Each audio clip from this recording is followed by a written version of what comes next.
ආයිබුවන් දුවේ පුතේ අදත් ඔයාලව ආයිබුවන් කියලා පිළිගන්නවා අපේ නැනේ ඇප් එකකින් කියන තවත් ටියුටෝරියල් එකකට. ඉතින් දුවේ පුතේ අද අපි කතා කරන්න යන්නේ මේ ස්ටඩි ස්පේස් කියන ෆීචර් එක ගැන. මෙතනින් ඔයාලා මේ ස්ටඩි ස්පේස් එක කියන එක සිලෙක්ට් කරොත් මෙතනින් ඔයාලට පුළුවන් ඔයාගේ එක්සෑම් එකක් ඇඩ් කරගන්න. උදාහරණයක් විදිහට මම මෙතනින් එක්සෑම් එකක් ඇඩ් කරගෙන පෙන්වන්න.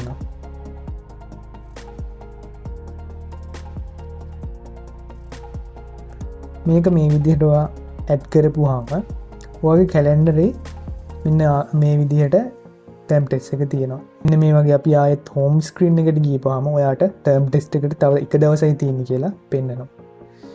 ඒ වගේම දුවේ පුතේ මෙතනින් ඔයාට අවශ්‍ය ගෝල්ස් ඇඩ් කරගන්න පුළුවන්. උදාහරණයක් විදිහට ඔය අද තීරණය කරනවා පාස් පේපර්ස් 3ක් කරනවා කියලා. පුතේ උදාහරණයක් විදිහට මම මෙතන පෙන්නන්නම්. ඔය අද ගෝල් එකක් විදිහට හිතා ගන්නවා පසුගිය වසරවල පාස් පේපර්ස් 3ම කරනවා කියලා.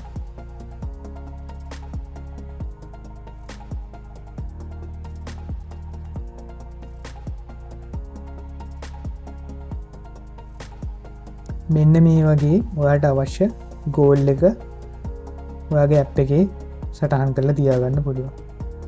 එතකොට ඔයා මේ දවස ක්ලික් කරපුවාම ඔයාට එදාට කරන්න තියෙන්නේ මොනවද, ඔයා ප්ලෑන් කරලා තියෙන්නේ මොනවද කියලා මේ විදිහට ට්‍රැක් කරගන්න පුළුවන්. උදාහරණයක් විදිහට ඔයා පාස් පේපර්ස් 3 කරාට පස්සේ මෙතෙන්ට ටික් එකක් දාන්න පුළුවන්. එතකොට ඔයා දන්නවා දවස් අවසානයේදී ඔයා මොනවද කරලා තියෙන්නේ, මොනවද පාඩම් කරලා තියෙන්නේ, මේ හැමදේම. මේ පළදාය විදිහට ඔයාගේ ටයිම් එක මැනේජ් කරගෙන හොඳට විභාගයට සූදානම් වෙන්න. මෙතන තියෙනවා තව ඔයාට ටයිමර් එකක්. මේක මොකක්ද කියලා ඇත්තටම කිව්වොත් ඔයා අහලා තියෙනවද පොමොඩෝරෝ ටෙක්නික් එක කියලා අපේ පාඩම් කරද්දී යොදා ගන්න ටෙක්නික් එකක් තියෙනවා. ඉතින් මේකෙන් කියන්නේ ඔයා එක දිගට විනාඩි 25ක් පාඩම් කරලා විනාඩි 15ක බ්‍රේක් එකක් ගන්නවා. වඩාත් මම පොමොඩෝරෝ ටෙක්නික් එක ගැන ඔයාලට වෙනත් වීඩියෝ එකකින් කියලා දෙන්න. දැනට මම පෙන්වුවේ අපේ ඇප් එකේ පොමොඩෝරෝ ටෙක්නික් ෆීචර් එකක් ඇතුළත් කරලා තියෙනවා. ඒ ඔයාලට කාලය කළමනාකරණය කරගෙන හොඳින් පාඩම් කරන්න පුළුවන් වෙන්න. ඉතින් අද අපි කතා කරේ ওই ෆීචර්ස් ගැන.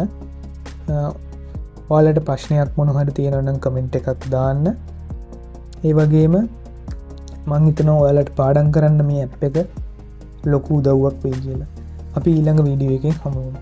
ඔයාලා හැමෝටම සුබ දවසක්.